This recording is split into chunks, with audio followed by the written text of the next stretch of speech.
Jumping into a full posterior session, the Gbrs performance program, we're gonna start with prepping those hips, challenging that ball and socket joint, and then working our way up to that shoulder, protecting and building resilience in that ball and socket joint, and then prepping the nervous system, being explosive out of that hinge overhead, then getting some more strength, loading that posterior chain with an RDL, working up into a supported row, and then going into a dynamic circuit, getting some explosive rows, some kettlebell swings, and then challenging our posture and core with some suitcase carries. Let's jump in this.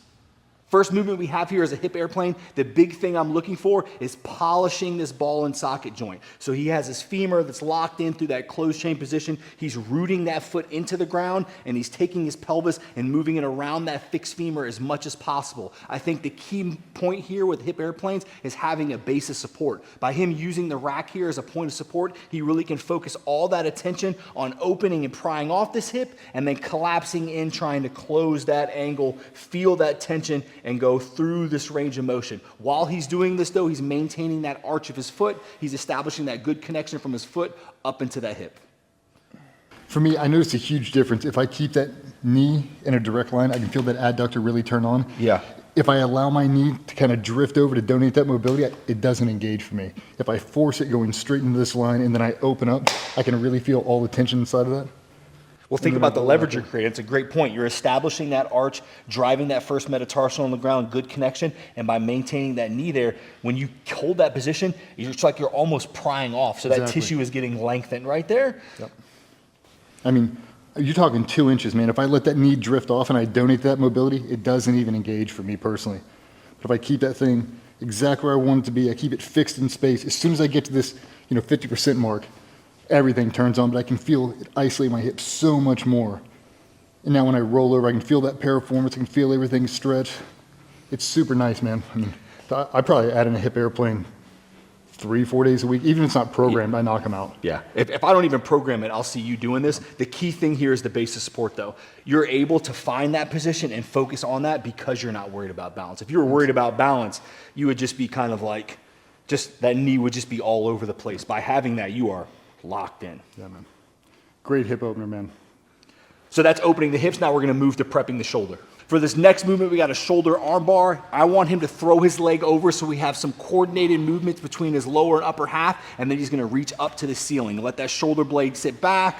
Everything's nice and centered on the ground, and then we're gonna roll over, reach, punch towards the ceiling. I'm trying to take this line as vertical as possible, and then reach back down to the ground. Nice and slow, shoulders back, so we have a little bit of T-spine rotation involved here. His eyes are fixated on the point. He's challenging that ball and socket joint of the shoulder, controlling it right back down. No different than we challenge that ball and socket joint of the hip. The shoulder is no different a ball and socket joint, but there's more range of accountability that we have to be aware for. So I like this because he can kind of bias and close that angle a little bit, meanwhile keeping his eye fixated on that point as he challenges that joint. This is something we can provide a progressive stimulus with as well as we try to increase weight as we do this movement even more. You can really feel that last little bit. Like if I normally get set and I think I'm at full arm extension, if I start to roll this pec and my sternum over a little bit more, I can get that extra little bit. That extra little bit is where I feel the weakest on like overhead presses and just shoulder range of motion. I feel like I can do this in such a safe manner and then really just challenge it. I look at that top knuckle, reach a little more, really challenge it, and now it's just safely out. I'm controlling it the entire way. I'm not just letting it collapse and pull me back in position. That's a beautiful point. It's always about the details. You can do every exercise, as many reps, as much weight as possible, but the details of DJ saying, getting that last 2 inches, moving that scap around the rib cage, that's where we truly get the value of loading our mobility, is the intent behind each movement that we choose. Beautifully said, beautifully done. Prepping the nervous system with the power movement, we're gonna go a single arm dumbbell snatch. Sometimes we'll integrate box jumps, that vertical expression. Since we're going with RDLs for this training block, we're gonna go with a dumbbell expressing that power up overhead, loading into that hinge. So DJ's gonna grab this single arm setup here. This left hand is an active participant. He's loading back into his hips, and then he's straight up overhead. He's being violent, he's being explosive, he's trying to rip this dumbbell up, but while he's up overhead, he's stable, he's active through his core, he's maintaining that good position, warming up that shoulder joint with those shoulder arm bars earlier, really being stable and through that range of motion as we get up overhead. Switching arms, equal reps each side, loading down into the hips, redirecting that force right back up.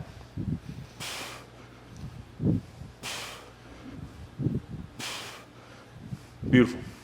What are you thinking about when you're taking that force from down to up? Trying to get my opposite hand to provide that swing. I'm trying to keep it close to my body, not let it drift out too far. I don't want to make it a lateral raise or a front raise. But then when I get up to a point of no return, it's really trying to engage everything, my lats, to keep it stopped. Because if I don't, if I swing this thing out, momentum takes it, it comes too far back, pop my shoulder out of socket, tweak something. So I'm trying to keep that north-south line right to there, nothing past it. When you're loading down into your hinge, similar to a kettlebell swing, but you have that slight rotation in your hips because you're kind of like single arm rotating back, are you thinking about taking it like in your hip, or do you try to keep it straight in the middle? I try to keep the dumbbell, but I'll feel my opposite knee kind of give it a little bit of a twist just so I can get more range of motion. I like that because you're kind of feeding that rotation, so it's almost like loading internal rotation to your hip and then exploding out, which is no different than you like being dynamic around a house. Yeah, trying to connect all the dots. Yep.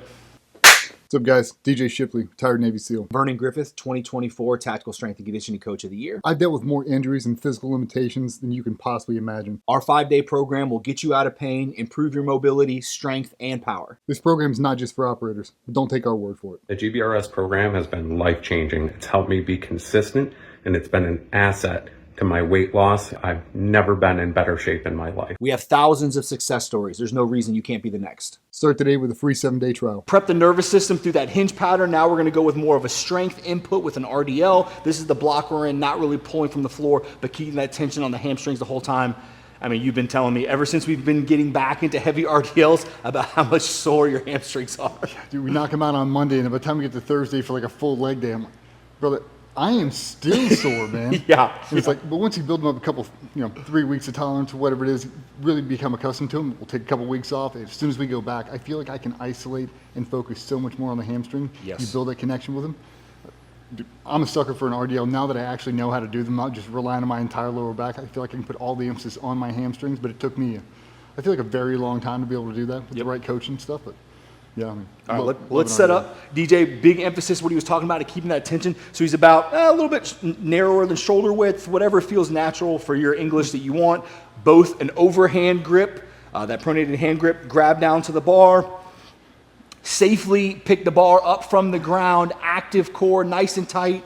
Boom. So from this top end setup here, DJ's thinking about this pure hinge. He's sliding back in the hips, breaking at the hips, sliding straight down, abs are tight, about mid-shin, right back up. The second you feel that tension in your hamstrings, mid-shin, right back up. Some people will try to go a little bit deeper. There's nothing wrong with that per se, but we don't want to involve the lower back. We want to make sure we are just loading those hamstrings, those glutes as we slide back into that hinge and then pull back through. Think about your feet here. His toes are actively down onto the ground. He's maintaining that arch, driving his hips through. Hinging back, sliding away, meet the bar. Boom. Let's get one more. Hips, safely return the bar to the ground. Big thing DJ did there, and something that drives me nuts, safe in, safe out. You did all those reps good, safely return the bar down to the ground with good form. Don't just drop. It drives me absolutely nuts when I see people do that. Yeah, usually the times I get hurt in the past, first rep and last rep. Yep. Not respecting the weight, just ripping off the ground. It's like, oh my God, what have I done? Exactly. Same one. I get all the way up to the top, I'm like, oh, I let the entire weight just collapse in my posture. When you're thinking about cueing your torso, so I think it's easier with deadlifts because you're kind of like getting in, DJ, and you're locking everything down and you have that floor as a cue to reset. What are you doing? Are you cueing it the same with like your upper body when you're holding that? I'm trying to engage my lats, create that stability. Like you stood that break in the bar concept? Yep. Trying to take the outside edges of my hands and rotate them in. Yeah, break the bar a little bit, nice and tension. I take that all the way into my lats. Everything's locked in now. Now I know my upper body's uninvolved at this point. Now it's just a pillar. And now when I hinge down, I think about my hamstrings and trying to push them out without keep my knees completely straight. So a little bit of flex. As I'm lowering it down, just thinking tension, tension, tension, tension. As soon as I go to redirect, I switch all my focus from my hamstrings back to my glutes. Squeeze. Nice. That way I don't donate mobility. Yep. That's my stop point. And then I kind of just feather out the glutes. When I get to about this point, I'm thinking just hamstrings back. Hamstrings back, hamstrings back. Yep. Up safely. Hell yeah. Your foot contact. Do you feel weight shifting your foot, or are you able to maintain the same weight in distribution of your foot throughout that entire rep? Depending on the load and how fatigued I am, The only time I really feel myself get away, if we're doing a super heavy load, my grip starts to fail. I'm just searching for some kind of stability. I'll feel my toes start to pry up a little bit. I'm trying to keep them down while I actually engage my hamstrings. Yeah. If I can't build that for whatever reason, if I do elevate my toes some, I feel like my hamstrings turn on, but I'm trying to be able to maintain my whole foot on the ground. Yeah. So I gotta tell myself, just big toe down, big toe down.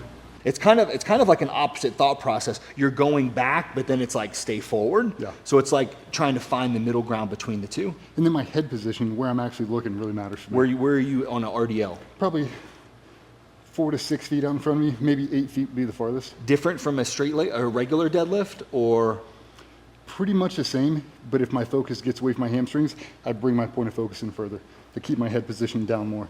If I start to get out here, a lot of times I'll start to arch my back. Yep. Stuff like that. So you're chin down. Yep. Yep. Chin down, and then as I come up, the same thing. I know I've still got a little bit of a forward head posture, but it really keeps me engaged in my hamstrings. I do the same thing. And not end up in this configuration. I feel like a lot of dudes, they start to do this. They get that huge arch in their back. I'll drop it down. Now I feel like I'm just more connected and safer in. Perfect. Next, we're going with the supported row setup. A little bit complex. You got a bar setup through the seat portion of this. If you want a little bit more of an emphasis on this setup and how you set it up correctly, search back into my YouTube feed and you'll see a demonstration video of how we set this up for the Gbrs Performance Program. DJ, why don't you just mount this thing? I like this because it gets us a full body setup, getting some full body tension all the way down to the legs, to the hamstrings, the glutes, but this is just a supported row. If you'd rather use a supported row machine, you can definitely go with that, but I'm just cueing into the bench as hard as possible. Anytime we're touching a bench, I want you to become the bench. So all that rigidity driving up into the bar, glutes engaged, and from here, he's just gonna drive into the bar, get some tension in the bar, and drive up. Because our bench is a little bit more on the shallow side, a little bit more not too deep, we can get that bar up a little bit higher. If you have a lot of density on the bench, a little bit more padding on the backside, you may not be able to get to that position, so you may want to go with dumbbells or even just an incline bench to begin with. This is just a setup we like to use because we get involvement by driving back up into the bar with the ankles, getting his hamstrings involved, glutes, everything all the way up into that back with the row. It's very hard to cheat this row. Absolutely is. And I like holding that slight pause at the top. Yep. It's almost like a posterior bridge almost, because you're driving up into the bar here. Yeah, it's a really good setup. Trying to hold it at the top and then at the bottom, if you have the ability. I've got long arms, but if I can just get an extra inch, I can really get those scaps to kind of splay out and open up a little bit. So full pull, make contact. I get to here, and sometimes I can just kind of roll my shoulders forward, and they're hovering 1/16 of an inch off the ground. Yeah. Try to open up scaps as much as I can. Finishing off this session with this pull circuit, we're gonna go with this dynamic sled row. We have a band attached, enough weight on the sled to kind of give us enough resistance and pull, and he's just doing these reps over and over again. He's feeling the weight as he drifts out and then dynamically pulling back in. I found this is one of the best ways that we can produce horizontal power from a pulling position that's safe, effective. He gets the aspects of a big concentric pull and then also that eccentric pull as he eases back out. He's gonna get 2 more reps. Beautiful. And then we're gonna go right into a kettlebell swing.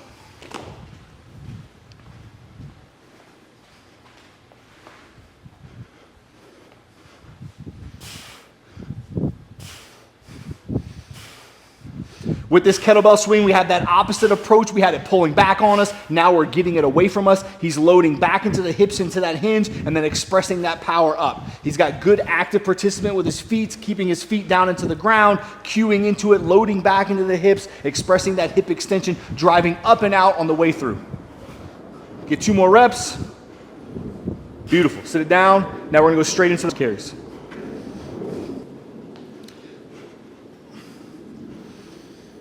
Holding this suitcase set up here, he's just walking across the floor, staying stacked across the ground, not letting his hips drift side to side, good foot placement of his foot. He's not walking on a balance beam. He's got equal weight distributed on each foot.